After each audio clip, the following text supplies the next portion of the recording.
어떤 주보를 참조해 주시고요. 특별히 오늘 우리 교회 잘 나오시다가 이제 어제 주일날 등록하셨습니다. 그래서 앞에 우리 주보에 보면 한 가정이 이렇게 있죠. 우리는 이렇게 가족들을 이렇게 주보 앞면에 이렇게 소개하는 분들이 있습니다. 그것은 우리 온 가족이 교회고, 우리 성도들이 교회고, 우리 성도들이 믿음의 동력자들이 되었다라고 하는 의미에서 이렇게 사진을 내고 있습니다. 우리 이 등록한 우리 양정진 집사님, 또 정희영 집사님 가정을 큰 박수로 환영해 주시면 감사하겠습니다.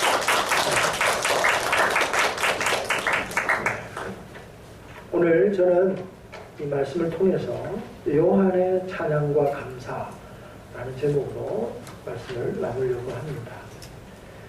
하나님 우리 아버지와 주 예수 그리스도로 말미암는 은혜와 평강과 위로와 축복이 사랑하는 성도님 여러분들과 여러분 가정 위에 충만하게 계시기를 주님의 이름으로 축복합니다. 아멘. 아멘을 잘 하셔야 좋은 성도들이 축복합니다. 아멘. 아멘. 예.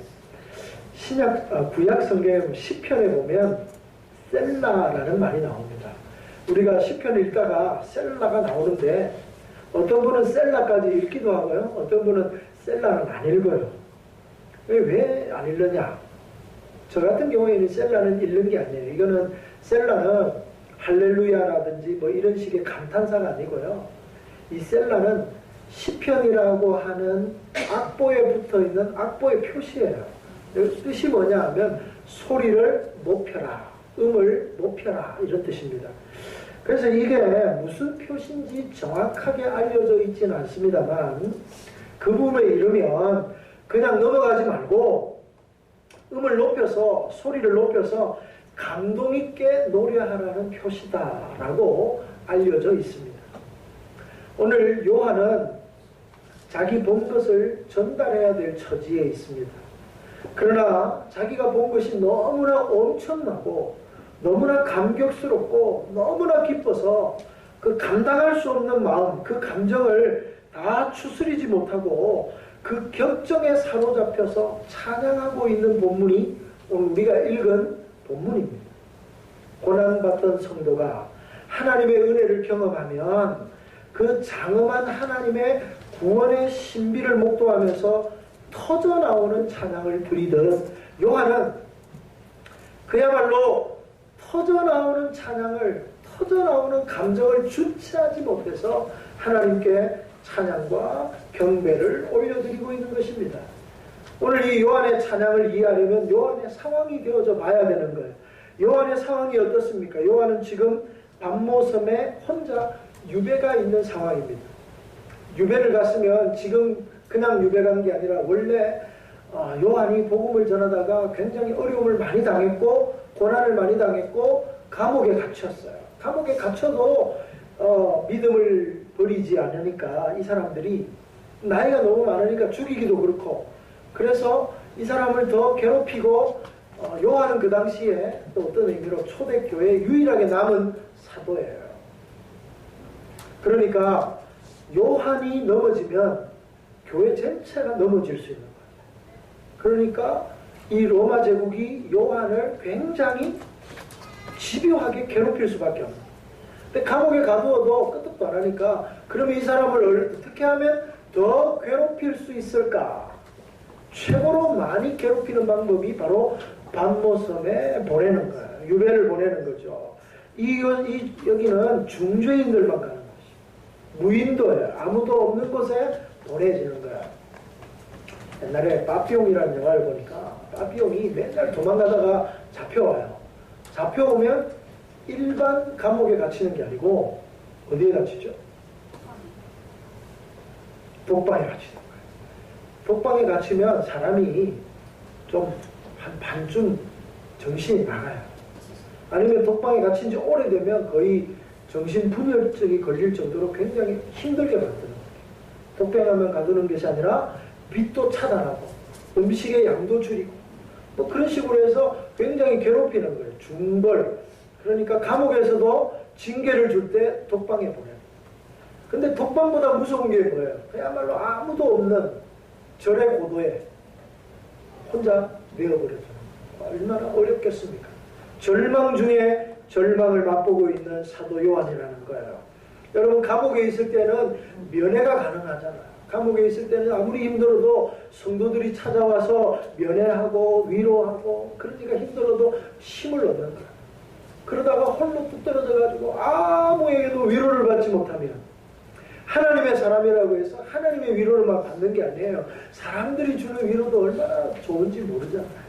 그런데 그런 것들이 다 끊겨진 요한의 상황이 어때요? 정말 비참하기 그지없고, 정말 절망 가운데 들어가고, 정말 마음이 힘든 가운데 하나님께서 그를 만나주시는 거예요. 7 별을 가지시고 알파와 오메가, 전에도 계셨고 이전에도 계셨던 그 주님의 모습이 사도 요한에게 나타나는 거예요. 그것만 해도 놀라운데, 거기다가 사도 요한에게 놀라운 이야기를 들려주는 거예요.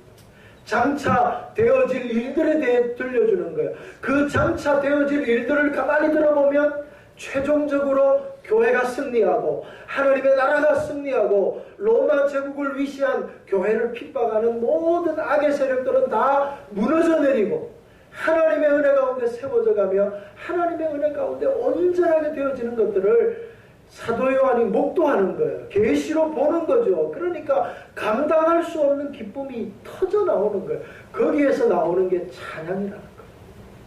사랑하는 성도 여러분, 오늘 우리가 하나님 앞에 찬양을 드리는 것은 무엇입니까? 바로 이 놀라운 하나님의 은혜에 감당할 수 없는 마음으로 터져 나오는 게 찬양이에요. 그냥 노래하는 게 아니에요. 그냥 세상의 노래를 하는 것도 아니에요. 마음이 울적해서 노래하는 것도 아니고요. 내 마음을 위로받기 위해서 노래하는 것도 아니고요. 놀라운 하나님의 은혜를 맛보고 놀라운 하나님의 구원의 신비를 목도하면서 우리의 영혼이 감당할 수 없어서 터져 나오는 것이 찬양이죠. 오늘 우리가 드리는 찬양이 이런 찬양이 되기를 주님의 이름으로 축원합니다. 이곳에서 주님을 만나는 놀라운 은혜가 있는 거죠. 그런데 이런 찬양을 드리는 몇 가지 내용과 이유가 있어요. 오늘 그것을 중심해서 생각해 보려고 합니다. 이렇게 사도 요한이 절망 가운데서도 찬양할 수 있는 이유는 뭐냐 하면, 첫 번째는요, 죄에서 해방된 것에 대해 감사와 찬양과 영광을 돌리고 있다는 거예요. 자, 5절 말씀 보십시다. 또 충성된 증인으로 죽은 자들 가운데서 먼저 나시고 땅의 임금들의 머리가 되신 예수 그리스도로 말미암아 은혜와 평강이 너에게 있기를 원하노라. 이렇게 하나님께 찬양을 드렸어요. 감사했어요. 그리고는 그 찬양의 이유를 설명합니다. 우리를 사랑하사 그의 피로 우리 죄에서 우리를 해방하시고, 우리 죄에서 우리를 해방하시고, 이렇게 얘기하고 있는 것입니다. 지금 요한은 가장 비참한 상황에 빠졌습니다. 아무도 없는 무인도에 유배를 가서 어려움을 당하고 있는 상황에 누구도 위로가 되지 않는 곳에 있습니다. 그런데 그가 감사하고 그가 찬양하는 게 뭐냐면 내 죄에서 해방시켜 주시고 이 노래를 하고 있는 거예요. 어떻게 이럴 수 있습니까? 여러분, 우리 같으면 어때요? 우리 같으면 그 감옥에서 나오고 난 뒤에 감사하고 그 무인도에서 풀려난 뒤에 하나님께 감사하고, 만약에 찬송을 한다면 그 감옥에서 나온 뒤에 찬양을 해야 그 찬양이 찬양이잖아요. 그런데 어떻게 그곳에서 죄에서 해방시켜준 것에 대한 감사를 드릴 수 있나는 거예요. 우리가 가장 이해하기 힘든 것 중에 하나가 죄로부터의 해방이 얼마나 놀라운 것인지를 깨닫는 거예요. 여러분, 이스라엘 백성들이 애굽에서 종노릇 하다가 모세에 의해서 출애굽합니다. 그게 출애굽기예요. 출애굽해가지고 나왔는데 홍해가 눈앞에 있는 거예요. 근데 하나님의 능력으로 홍해가 갈라지고는 이제 완전히 애굽의 영향권에서 벗어나서 애굽이라고 하는 땅을 떠나서 시나이 반도, 완전히 다른 곳으로 들어가게 되죠. 그러면서 그들이 홍해 바다를 건너고 나서 소고추며 춤추며 노래했다고 얘기합니다. 그 구원의 노래죠. 그런데 이 놀라운 노래를 할 때 다 기뻐했느냐? 아니고요. 그때 사람들 중에 이런 사람이 있는데 이제 애굽을 떠났는데 어떻게 할 거냐. 바로가 있어서 지금까지는 우리가 비록 거기서 종노릇하고 힘들게 살았지만 그래도 살았지 않느냐. 광야에 가보니까 아무것도 없는 거예요. 여기는 농사 지을 수도 없고 여기는 뭐 풀이 있어가지고 먹을 것도 없고 이걸 이제 어떻게 할 거냐. 그래서 목이 마르거나 배가 고프면 그들이 끊임없이 모세를 향해 이렇게 말합니다. 우리가 애굽에 있었더라면 비록 거기에서 종노릇하고 거기에서 고생을 하지만 굶주리지는 않았지 않냐. 거기에서 고기도 먹고 그래도 바로 밑에 있을 때는 먹고 살만했지 않느냐. 근데 이제 광야에 왔는데 이제 먹을 게 어디 있나. 마실 게 어디 있냐. 이제 우리가 다 여기서 죽게 되었다. 차라리 애굽에서 죽었더라면 더 좋았을 것을 우리로 하여금 광야에서 죽게 하는도다. 이러면서 모세를 향해서 원망하잖아요. 원망하는 내용이 다 그거예요. 그럼 이스라엘 백성들만 그렇나요? 이스라엘 백성들만 그렇지 않아요. 이스라엘 백성들은 바로 하나님의 백성들이에요. 하나님의 사람들이 세상 가운데 믿음을 가지고 살면서 그 구원받은 것에 대한 감사로만 사느냐 하면 여전히 우리가 세상에 살면서 세상에 필요가 있어야 돼요. 일용할 양식이 있어야 되고 거주할 집이 있어야 되고 먹고 살아야 될 모든 직업이나 여러 가지 일들이 있어야 되는데 예수 믿고 나면 확연히 좋아지는 거예요. 예수 믿고 나서 좋아진 것보다 더 안 좋아진 일들이 더 많은 사람들도 있습니다. 그럴 때마다 우리 마음 가운데 솟아오르는 마음이 뭐예요? 내가 예수 믿어서 나아진 게 뭐야? 내가 교회 다녀서 나아진 게 뭐야? 세상에 있을 때보다 더 못 살고 세상에 있을 때보다 더 힘들고 더 갈등과 고민이 더 많아졌잖아 라고 이야기하는 것은 마치 이스라엘 백성들이 얘기하는 것과 똑같은 거예요. 오늘 우리도 그런 고백과 그런 불평과 불만이 우리 안에 없지 않다는 사실을 기억해야 하는 것입니다. 그 마음 가운데는 뭐가 있느냐면 죄로부터의 해방이 얼마나 놀라운 것인지를 모르는 거예요. 한 번도 자유인으로 살아본 적이 없기 때문에 감옥에 있다가 나온 이 자유가 얼마나 소중한지를 모르는 거예요. 원래 자유하던 사람이 감옥에 가 있다가 나오면 이 자유가 소중한 거예요. 그런데 이스라엘 백성들은 날 때부터 노예였습니다. 400년 동안 노예로 살았습니다. 뼛속 깊숙이 노예 근성이 사로잡혀 있어요.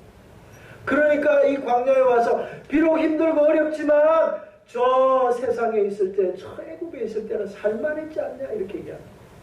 우리가 허물과 죄로 태어날 때부터 죄의 노예로 태어나는 자유인이 되어져 본 적이 없는 거예요. 죄로부터 자유를 경험해 본 적이 없는 거예요. 그러니까 죄 아래 있으면서도 그게 얼마나 불편하고 그게 얼마나 무서운 건지 모르는 거예요. 사람들은 무서운 병에 걸리는 것은 두려워합니다. 암에 걸릴까봐, 노심초사, 무슨 병에 걸려서 힘들어질까봐 늘 걱정, 근심하죠. 그래서 오늘날 많은 걱정, 염려병이 걸려있는 사람들 많습니다.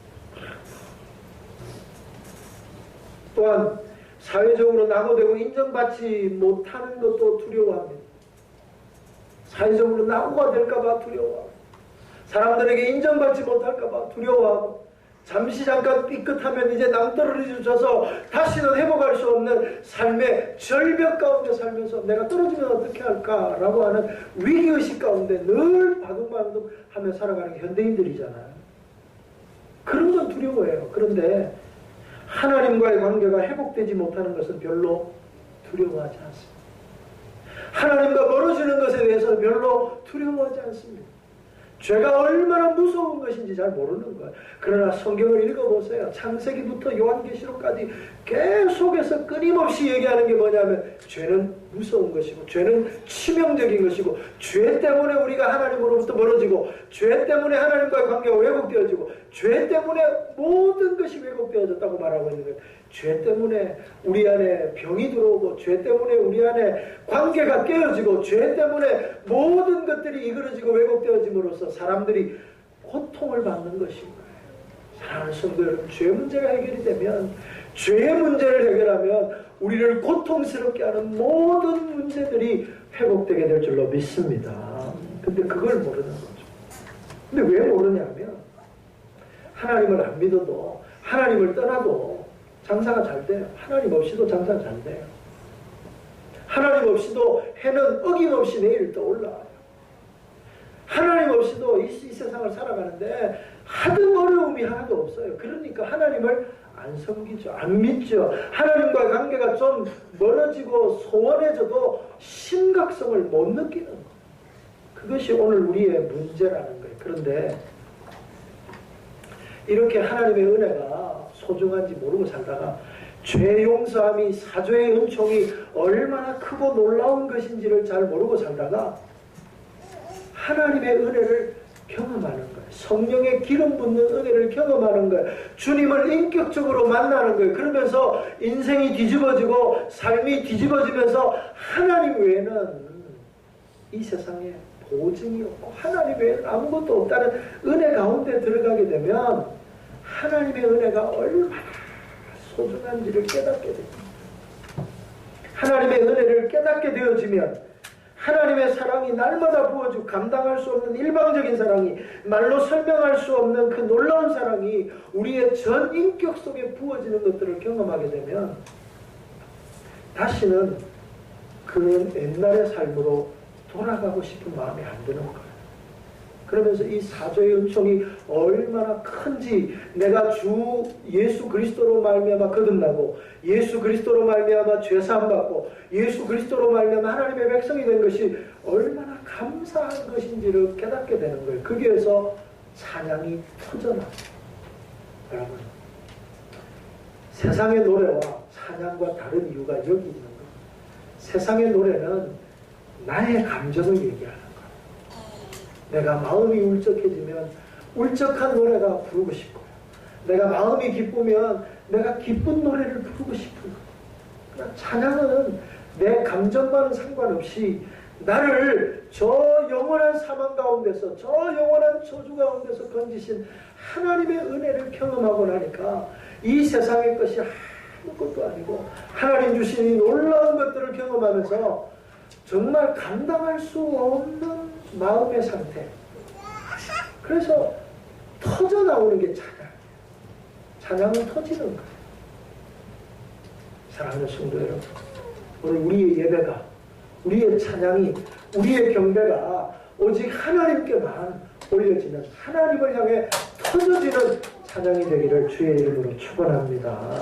그런데 문제는요, 이렇게 찬양하지 않을 수밖에 없는, 찬양 안 하면 안 되는 이유들을 가지고 있음에도 불구하고 왜 우리에게서 찬양이 끊어질까요? 왜 우리에게서 찬양이 안 나올까요? 왜 이런 터져나오는 찬양이 우리에게 없을까요? 왜 감당할 수 없는 정말 기쁨 가운데서 어찌할 바를 몰라서 하나님을 향해 노래하고 하나님을 향해 할렐루야 찬양을 불러야 함에도 불구하고 셀라 여호와의 구원을 노래합니다. 이래야 되는데 왜 안 될까? 몇 가지 이유가 있어요. 첫 번째는요, 우리가 영적으로 방황하기 때문에 그래요. 신앙적으로 방황하기 때문에 그래요. 신앙의 방향을 잃어버리니까. 믿음 생활을 하긴 하는데 이 신앙의 목적을 잃어버린 거예요. 신앙생활을 해요. 주일날 나와서 예배는 드리는데 왜 내가 이 신앙생활을 하고 있는지 이 목적을 상실해버려요. 목적을 상실한다는 말은 내가 어디로 가야 될지 목표지가 상실되는 거예요. 목적지가 상실되면 이 배가 어디로 가야 될지 방향을 잃어버린 거예요. 그럼 이 배가 어디로 갑니까? 그야말로 망망대해에서 표류하는 거예요. 항해를 하고 있지만 어디로 가야 될지, 어느 항으로 들어가야 될지를 모르고 있는 거예요. 그러니 찬양이 나올 수 없어요. 왜 그렇게 되냐면 두 번째로는요, 이제 분명히 우리는 알아요. 말씀을 통해서 알고 하나님의 영광을 위해 살고 그분의 나라를 위해 살고 그분의 영광을 위해 살고 그분의 뜻이 이 땅 가운데 이루어지기를 원하는 삶을 살아야 함에도 불구하고 그렇게 안 살아지거든요. 여러분, 날마다 우리가 주님이 가르쳐 주신 기도를 우리가 드리잖아요. 이름이 거룩히 여김을 받으시고 나라가 임하시고 뜻이 하늘에서 이루어진 것 같이 땅에서도 이루어진 이것이 하나님이 원하는 바요. 이것이 우리의 신앙의 목표임에도 불구하고 우리는 그것을 의도적으로 아니면 무의식적으로 잠재적으로 그것을 부인하면서 우리가 뭘 위해서 합니까? 내 욕심을 위해서 자기를 실현하고 하나님의 나라를 위해 살아야 되는데 하나님 그거는 뭐 너무나도 먼 얘기고 정말 하나님 내가 살고 싶으면 내가 여기에서 편안하게 살고 어렵지 않게 살고 좀 잘 살면서 살고 싶어요. 안 아프고 살고 싶어요. 그런 욕망이 우리 마음 가운데 사로잡히면 그런 하나님의 목적이 흐트러집니다. 그리고 나면 어떤 현상이 벌어지냐면 나를 참된 나의 모습을 잃어버리는 거예요. 내가 누군지. 여러분 우리는 끊임없이 우리는 나를 향해서 질문해야 돼. 나는 누구인가? 나는 누구인가? 끊임없이 질문해야 돼. 요즘 다행스럽게도 인문학에 열풍이 불고 있죠. 사람들이 인문학을 중요하게 생각하기 시작합니다. 그래서 많은 강좌들이 생겨요. 근데 인문학의 주제는 뭐냐면 나입니다. 나. 인간이란 무엇인가? 나는 누구인가? 결론은 거기에 흐르는 거예요. 인문학이 열풍을 일으킨다고 하는 것은 다른 말로 말하면 사람들이 온갖 쾌락을 즐겨보고 뭐 취미생활을 해보고 자기를 위해서 무언가를 해봐도 채울 수 없는 거예요. 그러면서 도대체 나는 누군가? 나는 어떤 존재인가를 철학적인 질문을 가지고 인문학적인 질문을 가지고 거기에 대한 해답을 얻으려고 사람들이 찾아 헤매이는 거예요. 근데 세상의 그 어떤 것에서도 내가 누구인가에 대한 정답을 얻을 수는 없어요. 근데 성경은 우리에게 분명히 말해주고 있죠. 그런데 나를 잃어버리는 거예요. 욕심 가운데 잃어버리고 삶의 목적을 잃어버리면서 표류하니까 내가 없어지는 거예요. 그렇게 찬양할 이유가 없어지는 거죠. 찬양할 수가 없어지는 거예요. 내가 누굽니까? 하나님의 은혜로 구원받은 의와 진리와 거룩함으로 새 사람을 입은 하나님의 사람 되었다는 사실을 인식하고 하나님의 나를 얼마나 사랑하고 내가 얼마나 하나님의 은혜 가운데 세워져야 되는 사람인지를 알게 될 때 내 안에 계신 그 놀라운 은혜로 말미암아 찬양하지 않으면 안 되는 이유를 발견하게 되고 정말 기쁨과 감사 가운데 찬양과 영광을 올리는 우리가 될 줄로 믿습니다. 사랑하는 성도 여러분, 오늘 요한이 바로 자기를 발견하는 거예요. 죄에서 해방된 하나님의 자녀로서의 왕같은 제사장으로서의 바로 하나님의 자녀인 자신을 발견하면서 하나님께 찬양을 드립니다. 그러면서 그가 요한복음 1장 12절에 유명한 말 하잖아요. 영접하는 자, 곧 그 이름을 믿는 자들에게는, 영접하는 자들, 그 이름 믿는 자들에게는 하나님의 자녀가 되는 권세를 주셨으니, 이렇게 말합니다. 그래서 나를 잃어버린 사람 우리 회개해야 돼요. 그리고는 하나님 앞에 나와요. 우리가 작은 불순종이라도 하나님의 은혜를 막고 있다는 사실을 기억하고 불순종에서 벗어나고 하나님의 은혜 가운데 나아가기 위해서 회개하고 주님 앞에 나오면 주님이 그 어떤 사람이라도 다 받으시고 은혜 위에 은혜를 부어주실 줄로 믿습니다. 두 번째로는요, 나라와 제사장으로 삼으셨다는 겁니다. 6절 보세요. 그의 아버지 하나님을 위하여 우리를 나라와 제사장으로 삼으셨다고 말하고 있습니다. 요한은 주님으로 인하여 얻은 지위 때문에 하나님께 찬양하고 있습니다. 나라로 삼으셨다, 제사장으로 삼으셨다. 이게 어떤 의미일까요? 첫 번째로요, 나라를 삼으셨다라는 말은 우리를 하나님 백성으로 삼으셨다는 말이에요. 하나님의 시민권을 주셨다는 말이고요, 하나님의 자녀되는 권세를 주셨다는 말이고요. 또 다른 말로 얘기하면 우리를 통해서 하나님의 나라로 대표되게 했다라고 말하는 것입니다. 그래서 하나님의 교회는 하나님의 나라인 거예요. 하나님의 성도는요, 하나님의 백성은 하나님의 나라인 거예요. 우리가 하나님의 나라를 대표하는 것입니다. 세상이 우리를 보면서 하나님의 나라를 보는 거예요. 세상이 우리를 보면서, 교회를 보면서 하나님의 나라를 보는 거예요. 우리가 범죄하고 우리가 온전하게 살지 못하면 하나님의 영광이 가려지는 거예요. 세상이 교회가 잘못하고 목사가 잘못하고 성도가 잘못하면 개인을 뭐라 하지 않습니다. 보면 교회를 욕하고 하나님을 욕해요. 하나님이 어디 계셔? 이렇게 가죠. 그러나 우리가 하나님께 영광을 돌리는 삶을 살고 빛과 소금의 삶을 살면 세상이 우리를 보면서 뭐라고 얘기합니까? 과연 하나님은 살아계시구나, 이렇게 얘기합니다. 여러분, 우리나라 사람들이 외국에 나가서 여행을 하거나 사는 사람들이 그곳에 가면 한국을 대표하는 사람인 거예요. 그 사람이 잘못하면 누구를 욕합니까? 나라를 욕해요. 어글리 코리아 이러면서 대한민국 나쁘다. 그러나 그 사람들이 선한 삶을 살고 도덕적으로 살고 거기 가서 도움을 주면 뭐라고 얘기해요? 코리아 넘버원, 뭐 이렇게 얘기하는 거예요. 똑같은 거예요. 우리를 통해서 하나님의 나라를.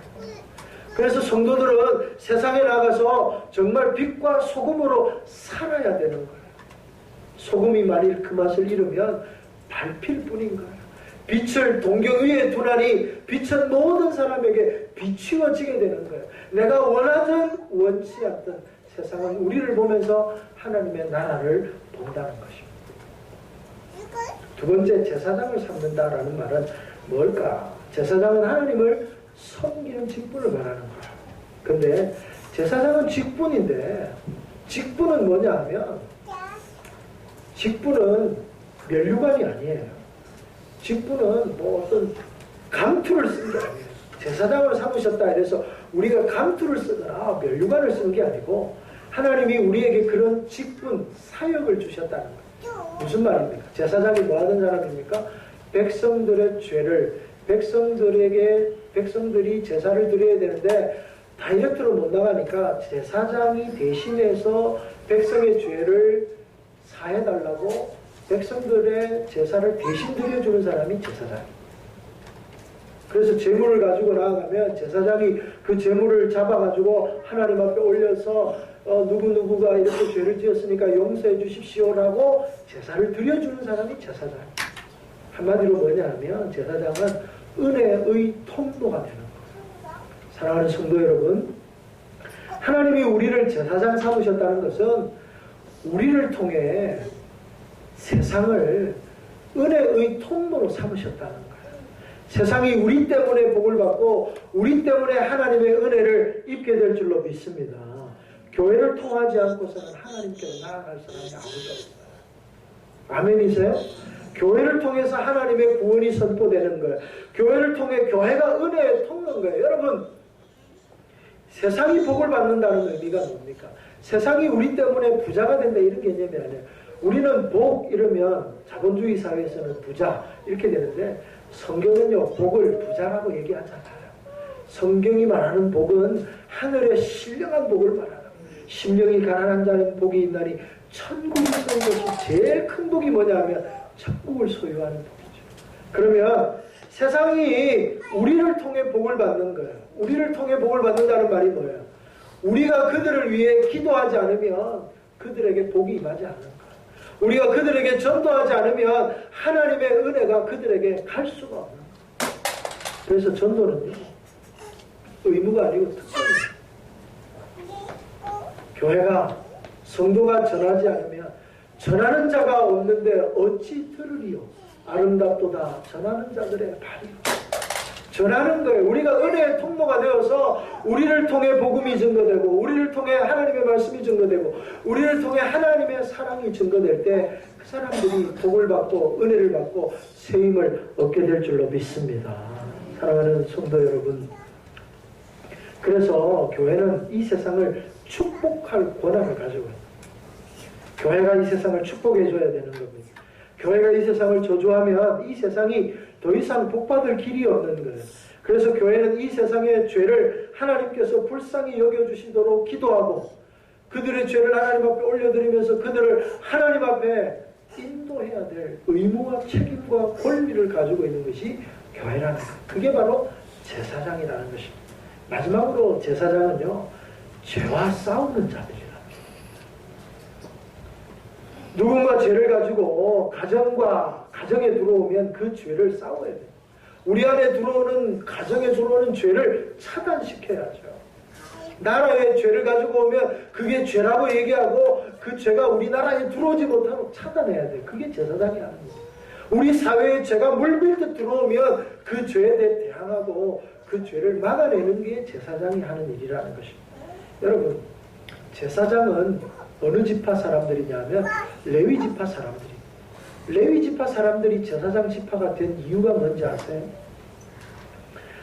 모세와 아론이 레위 지파 사람이에요. 그러면 모세와 아론이 레위 지파 사람이기 때문에 그 혈통을 따라서 제사장 지파가 되었느냐? 아니에요. 제사장 지파가 된 것은요, 레위인들이 하나님을 위해서 죄와 더불어 싸웠기 때문에 하나님이 그들을 제사장 지파로 세웁니다. 이걸 알려면 출애굽기로 돌아가야 되는데요. 출애굽기에 돌아가면 모세가 시내산 밑에서 십계를 받으려고 산에 올라갑니다. 산에 올라가는 상황 속에 이제 산 밑에 남은 백성들이 모세가 없으니까 심심하잖아요. 모세가 없으니까 이제 우리가 어떻게 하면 좋겠냐 의논하다가, 자, 한 가지 깨를 내요. 너희 가운데 있는 금붙이를 다 내놔라. 그 유명한 금송아지 사건이에요. 우리가 애굽에서 여기까지 인도에는 하나님께 예배를 드리자, 제사를 드리자. 금을 다 모아가지고 금송아지를 만들어요. 애굽에서 보니까 제일 높은 신이 소거든. 그래서 소의 형상을 만들어서 거기다가 경배를 합니다. 그때 하나님의 선지자인 모세는 십계를 받는데 그 십계의 내용이 뭐냐면 너를 위해 다른 신을 두지 말고 땅 아래 있는 것이나 모든 것으로 우상을 만들지 말라. 그거 갖고 있는데 산 밑에서는 무슨 일이 벌어졌냐면 금송아지를 만들고 거기다 대고 이것이 우리를 구원한 하나님입니다 하고 거기 예배를 드리고 막 난리를 부린 거야. 모세가 내려오다가 그것을 보고는 열받아가지고 이 하나님으로부터 받은 두 돌판을 집어 던집니다. 그러니까 하나님 그것 때문에 이제 모세가 또 아주 징계를 받기도 하죠. 그래 올라가 다시 새깁니다. 그런데 하나님께서 이런 얘기를 하시는 거예요. 이스라엘 백성들 너만 하나냐? 나도 이스라엘 백성들을 보면 더 이상 참을 수 없다. 모세야, 오늘 이스라엘 백성들을 다 멸하여 버리고 너로 말미암아 새로운 민족을 만들 테니까 그때 다시 해보자. 그 제안을 합니다. 하나님. 그 성경 읽어보세요. 나오는 얘기예요. 그러자 모세가 뭐라고 기도하냐면 하나님이 우리에게 저 백성들로 하나님이 되고 하나님 백성이 되고 저 백성들로 하나님께서 하나님의 백성 삼아서 하나님의 공동체를 이룬다고 하지 않으셨습니까? 하나님의 진노를 여기서 멈추시고 저들에게 긍휼을 베풀어 주시옵소서. 그 기도예요. 그러자 하나님께서 모세의 기도를 들으시고 뜻을 돌이키사. 참 재밌죠? 성경에 이런 내용이 나와요. 그러면서 하나님이 뭐라고 얘기하냐면 그러나 내가 저 죄지은 자들을 그냥 둘 수는 없다. 너희 중에 나를 위해 칼을 들 자들이 누구냐? 그때 칼을 든 자들이 누구냐면 레위 지파 사람들이에요. 그때 죽여야 될 사람들이 누구냐면 자기 친구, 자기 이웃, 자기 친척들을 죽여요. 이방인들과 싸우면서 칼을 든 게 아니에요. 우상 숭배한 죄를 지은 사람들을 향해서 칼을 들여서 멸절을 시켜야 되는데 그들 가운데는 우상 숭배한 사람들 가운데는 친구도 있고 이웃도 있고 친척도 있고 그야말로 근데 하나님이 죽여라 그러는데 아무도 칼을 들지 못하는데 그때 칼을 든 지파가 바로 레위 지파라는 거예요. 진짜? 그들은 가슴이 찢어지지요. 자기 손으로 자기 아는 사람을 죽인다는 거 쉬운 일이 아니야. 홍해 바다를 건너왔고 그 힘든 광야의 세월을 함께 보낸 어떻게 보면 동지요 전우들이잖아요. 그런데 죄가 들어오니까 그 죄를 멸절시키라고 하는 하나님의 명령에 그들이 칼을 들어 잘라내요. 죄와 싸우는 것. 제사장이 하는 일이 뭐냐 하면 제사장으로 세운 교회가 하는 일이 뭐냐 하면 이 땅에 동성애라고 하는 죄가 들어오면 그것이 잘못되었다고 소리내야 되는 거예요. 그 동성애를 하는 사람들을 우리가 불쌍히 여겨야 됩니다. 그를 혐오해서는 안 돼요. 그들을 불쌍히 여겨야 되지만 죄는 죄라고 말해야 돼요. 여러분, 더 놀라운 것은 우리나라가 유교 국가잖아요. 유교에서 정통적인 가정의 질서를 빼는 동성애는 도무지 받아들일 수 없는 이야기입니다. 몇 해 전까지만 해도 유교단체에서 그거 극렬하게 반대했어요. 근데 요즘 유교단체에서 동성애 반대하는 성명서 내는 거 한 번이라도 본 적이 있습니다. 아무도 없습니다. 교회 외에는 이 얘기를 하는 사람이 아무도 없어요. 그래서 도리어 세상으로부터 교회가 보수주의자들, 수구, 꼴통 그런 얘기를 듣는 거예요. 그래도 세상이 우리를 오해하고 세상이 우리를 잘못되었다고 이야기해도 성경이 죄라고 얘기하는 것은 죄라고 얘기해요. 그것만이 아니라 음란하고 세상이 잘못되어져 가고 도둑질하고 사기치고 다른 사람 등치는 것에 대해서 성경이 분명히 죄라고 말하잖아요. 그러면 그것이 죄라고 얘기해야 되는. 그러면서 우리가 세상 가운데서 그 죄와 더불어 싸우면서 우리는 그 죄를 안 지어야 돼요. 그런데 왜 우리의 말이 힘이 없느냐 하면 우리가 그걸 죄라고 얘기하면서 교회가 똑같은 죄를 짓고 있는 거예요. 그러니까 힘이 없는 거예요. 제사장이 된다는 것은 하나님 앞에 구별되고 성별된다는 의미예요. 성별되고 구별되어서 이 세상의 죄를 죄라고 선포하고 죄와 싸우는 거예요. 성도들이 그래야 돼요. 그래서 성도 하나님의 백성의 삶이라는 것은요, 성결하고 순결한 삶을 살아야 되는 거예요. 한 주간 동안 세상 사람들하고 똑같이 살다가 주일날만 예배드리면 안 되고요. 비록 우리가 넘어져, 비록 우리가 완벽할 수는 없어요. 비록 넘어지지만 그럼에도 불구하고 죄는 죄인 것을 알고 죄와 더불어 싸우면서 죄를 짓지 않으려고 노력하는 영적인 전투가 우리 삶 가운데 날마다 있어야 될 줄로 믿습니다. 하나님이 우리를 통해서 이 세상을 깨끗하게 하고 우리를 통해서 이 세상을 더욱더 살만하게 만들어갈 줄로 믿습니다. 우리의 사명이 바로 그거라. 교회가 가지고 있는 사명이 바로 그거예요. 나라와 제사장으로 삼으셨다. 와, 하나님이 우리를 높은 사람 삼으셨네. 너무 좋네. 그걸로 끝내면 안 되고요. 그게 해야 될 일이 무엇인지를 분명하고 그 일을 감당하는 거예요. 제사장의 역할을 감당하지 못하면 하나님의 징계가 더 커요. 그 피의 값을 누구에게 찾을 거예요. 교회가 교회의 역할을 감당하지 못하면 하나님의 징계가 더 크게 임하는 거예요. 성도가 성도의 역할을, 목사가 목사의 역할을 감당하지 못하면 우리가 하나님의 징계를 받을 수밖에 없는 거예요. 그러나 징계를 통하여서 새로워질 수 있다면 그것 또한 우리에게 은혜가 될 줄로 믿습니다. 거룩한 사랑하는 성도 여러분, 거룩하신 하나님의 은혜로 말미암아 나라와 제사장으로 세워지는 저와 여러분이 되길 바랍니다. 마지막 세 번째로는요, 모든 영광을 주님께 돌린다. 여러분, 진정한 왕은 누굽니까? 하나님이시다. 이것은 그 당시는 로마 제국이에요. 로마 제국은 끊임없이 황제가 진정한 왕이다. 이 땅의 왕은 황제밖에 없다. 이 땅의 신은 황제다라고 이야기. 그런 사회 가운데 황제가 왕이 아니고 황제가 하나님이 아니라 하나님만이, 여호와만이, 예수님만이 진정한 왕이시고 예수님만이 우리의 모든 생사복을 주장하시는 진정한 하나님이 되신다고 고백하는 거예요. 영광을 돌릴 대상은 오직 하나님밖에는 없는 줄로 믿습니다. 그래서 여러분, 우리 교단은 예배 시간에 박수 안 치기로 유명합니다. 왜 박수 안 쳐? 나 처음에 신학교 갔는데 찬송을, 특성을 불렀는데 너무 잘하는 거예요. 종교음악가 우리 자매가. 그래서 막 박수를 쳤어요. 그러니까 교수님이 나와가지고 얼마나 뭐라 하는지, 예배 시간에 왜 박수, 영광을 받으실 이는 하나님 한 분밖에 사람들에게 박수 치면 안 된다고. 예. 그렇지만 그 정신을 우리에 이어받아야죠.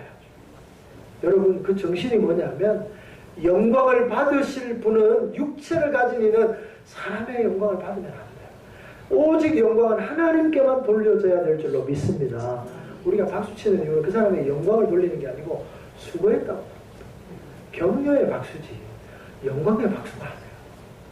그죠? 박수도 그런 의미에서 박수. 그래서 우리가 그 정신을 좀 배워요. 아, 그러니까 하나님께만 영광을 올려드려요. 근데 오늘날 많은 사람들이 하나님께 드려지는 영광을 사람이 중간에서 가로채는 거예요. 성령으로 시작했던 사람이 육체로 마치는 경우들이 있어요. 성령으로 시작해서 하나님의 강력한 은혜 가운데 들어갔는데 영광을 하나님께 안 돌리고 자기가 싹 받아요. 그런 주의 종들이 있어요. 망합니다. 육체로 끝나는 거예요. 사람이 영광을 받으면 안 돼요. 모든 영광은 오직 하나님께로 가야 됩니다. 하나님의 나라는 민주주의 국가가 아니에요. 여러분, 민주주의는 성경에서, 기독교에서 나왔어요. 칼빈에 의해서 청교도 신앙에 영국에서 꽃피워졌지만 하나님의 나라는 하나님이 다스리는 왕정 국가예요. 아멘이세요? 진정한 왕이신 하나님이 정의와 진실로 다스리는 나라가 하나님의 나라예요. 그래서 하나님의 백성들은 왕이신 하나님께 충성하고 그분의 말씀에 절대 복종하는 거예요. 이게 교회고 이게 하나님의 나라예요. 민주주의가 아니고 하나님 이랬으면 좋겠어. 우리가 투표해봤는데 하나님 이게 더 좋은 것 이렇게 가면 안 되고 하나님이 말씀하시는 대로 하나님의 말씀대로 순종하는 거예요. 우리가 이 땅에서 무엇을 위해서 합니까? 우리가 생각할 때 우리를 위해서 살고 아니고요. 우리는 하나님의 나라를 위해 사는 거예요. 하나님을 위해 사는 거죠. 그렇게 살지 않으면 하나님에게 기쁨이 되어지지 않아요. 여러분, 하나님의 나라에서 가장 존귀한 자가 누구냐면 하나님께 충성하고 하나님을 위해 사는 사람. 사랑하는 성도 여러분, 회사를 위해 사는 것은 어리석은 일입니다. 자식만을 위해 사는 것 또한 어리석은 일입니다. 오직 주님만을 위해 사는 삶이 가장 존귀하고 가장 영광스러운 삶이 될 줄로 믿습니다. 오늘 이 자리에 모인 사랑하는 성도 여러분, 우리가 마음을 다하고 뜻을 다해 하나님께 모든 영광을 올려드리는 우리 모두가 되기를 바랍니다. 우리가 구원받고 우리를 나라와 제사장 삼으시고 모든 영광을 받으시기에 합당하신 그분께 우리의 온 마음을 다해 찬양하는, 그래서 이 찬양은 억지로 짜내는 찬양이 아니라 우리의 가슴에서 터져나오는 기쁨의 영광의 찬양이 되기를 주님의 이름으로 축원합니다. 우리 두 손 들고 찬양합니다. 찬양 드리겠습니다.